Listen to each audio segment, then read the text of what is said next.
Question है if it is given that F equal to ये set है, G equal to ये set है, एच इक्वल टू ये सेट है और जे इक्वल टू ये सेट है। लिस्ट क्या लिस्ट करना है, क्या हमने इसको इनका कोई लिस्ट बनानी कह लें। ये G intersection H, F union H और J is the subset of two of the set which are the two set. तो कह रहे हैं कि जे इनमें से किसी दो सेटों का सबसेट है तो वो सबसेट कौन से हैं। फिर आगे इनका कोई यूनिवर्सल सेट भी लिखना है। तो आइए इसको सॉल्व करते हैं। तो फर्स्ट पार्ट है जी इंटरसेक्शन एच। तो इंटरसेक्शन में वो वाले एलिमेंट नीचे लिखे जाते हैं जिन दो सेटों का इंटरसेक्शन हो, मीन के इन दोनों सेटों के कॉमन एलिमेंट जो सेम है दोनों में। एक इसमें आप देखें 11 दोनों तरफ आ रहा है और दूसरा 13 दोनों तरफ आ रहा है। तो ये इसका आंसर आ जाएगा जी इंटरसेक्शन एच का। सेकंड पार्ट है एफ यूनियन एच। तो इसमें एफ यूनियन एच है तो ये इनके सेट लिख दिए। अब दो सेटों के यूनियन का मतलब होता है कि दोनों सेटों के तमाम एलिमेंट्स को इकट्ठे करके एक ही सेट के अंदर लिख देना। अगर ये नंबर्स हैं, कोई अल्फ़ाबेट्स हैं तो इनको तरतीब से लिख दें, कोई असेंडिंग ऑर्डर में लिख दें या डिसेंडिंग में लिख दें तो ज़्यादा बेहतर है। या सबसे छोटा 10 दोनों तरफ है उसको एक दफ़ा लिखेंगे। 10 के बाद यही आते हैं 11, 12, 13, 13 के बाद ये 20, 30 एंड 40। तो ये एफ यूनियन एच का ये आंसर आ गया। नेक्स्ट पार्ट में है J is a subset of two of the sets which are the two set. कि जे टू सेट का सबसेट है, वो सेट कौन से हैं। अब ठीक जे के एलिमेंट हैं 11 और 12। तो हमने देखना है कि ये दोनों एलिमेंट 11 और 12 और कौन कौन से सेट्स के अंदर हैं। 11 और 13। 11 और 13 इसमें जी सेट में भी है 11 और 13 और 11 और 13 इस एच सेट में भी है।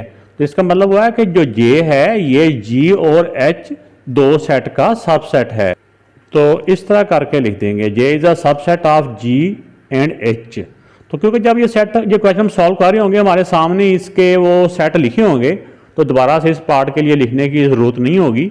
तो जब ये सारा कंप्लीट हम पार्ट कर रहे होंगे तो हम ऐसे करके इसको लिख देंगे। नेक्स्ट पार्ट है suggest a suitable universal set for F G H and J. ये चार सेट है ना एफ जी एच और जे, इन सारों के लिए वो कह रहे हैं कि चारों के लिए कोई यूनिवर्सल सेट आप बनाएं, सजेस्ट करें क्या होता है।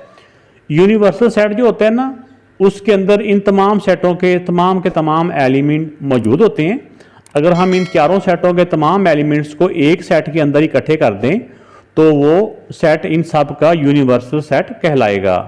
तो इन तमाम के एलिमेंट्स को अगर चारों के एलिमेंट को सामने रखें तो सबसे छोटे एलिमेंट कौन सा है, ये 10 है। 10, 11, 12, 13, 10, 11, 12, 13, 13 के बाद देखो इसमें आ जाता है 17, 19, 17, 19, फिर उसके बाद 20 भी आ जाता है उसमें, 30 एंड 40। अब यहाँ पे आके ये अगर आप दोबारा यहाँ पे सोच सकते हैं कि कोई ऐसा एलिमेंट तो नहीं है जो यहाँ पे था चारों में लेकिन यहाँ पे नहीं आया। अगर यहाँ पे कोई रह जाए, हमसे कोई मिस्टेक हो जाए तो उस एलिमेंट को हम आगे भी लिख सकते हैं। इनमें तरतीब का होना ज़रूरी नहीं है, उन एलिमेंट के सारे का होना ज़रूरी है। तो ये वैसे आपको बताया, वैसे तो हम साथ साथ इनकी तरतीब का ख्याल हमने रखा भी है लेकिन रखने की कोशिश भी करते हैं, लेकिन फिर भी आपको एहतियातन एक ऑप्शन बताया है। नेक्स्ट है कि आप what can you say about F intersection J. तो पहले तो हम इसका एफ इंटरसेक्शन जे मालूम कर लेते हैं, फिर इसके बारे में कुछ डिस्कस करते हैं। तो जब हमने इनको लिखा और फिर हमने देखा कि इन दोनों के अंदर कोई एलिमेंट भी सेम नहीं है तो इनका जो आंसर है वो एक एम्प्टी सेट होगा। ठीक है ना, एम्प्टी सेट ऐसे भी लिख सकते हैं या फिर हम ऐसे भी लिख सकते हैं, दोनों तरह से ही इसका आंसर ठीक है, ऐसे भी ये ठीक हो गया। अब नेक्स्ट है represent it through Venn diagram. तो वेन डायग्राम के थ्रू जब हमने इसको रिप्रेजेंट करना हो तो इसका है कि सबसे पहले हम एक रेक्टेंगल बनाएंगे जो कि यूनिवर्सल सेट कहलाता है। तो अब इसके अंदर क्योंकि उन्होंने दो सेटों की बात की है एफ और जे की, तो इसके एलिमेंट से हमें अंदाज़ा हो गया कि इनके कोई एलिमेंट भी आपस में सेम नहीं है, सांझे नहीं है, एक जैसे नहीं है। तो इनका सर्कल भी इस तरह से अलग अलग बनेगा, एफ का अलग से बनेगा और जे का अलग से बनेगा। ठीक है। अगर एलिमेंट उनके आपस में सेम नहीं है तो उनका एरिया भी आपस में सेम नहीं है। एक को एफ कह लें और एक को जे कह लें। एफ के अंदर आप एफ के एलिमेंट लिखना चाहते हैं तो लिख दें, नहीं तो जो इसका डायग्राम का मेन कंसेप्ट है कि वो सर्कल ही शो करने होते हैं कि सर्कल आपस में साझे हो रहे हैं या नहीं हो रहे, तो वो शो हो चुके हैं। तो ये एक्स्ट्रा काम अगर आप कर देंगे तो भी ठीक है।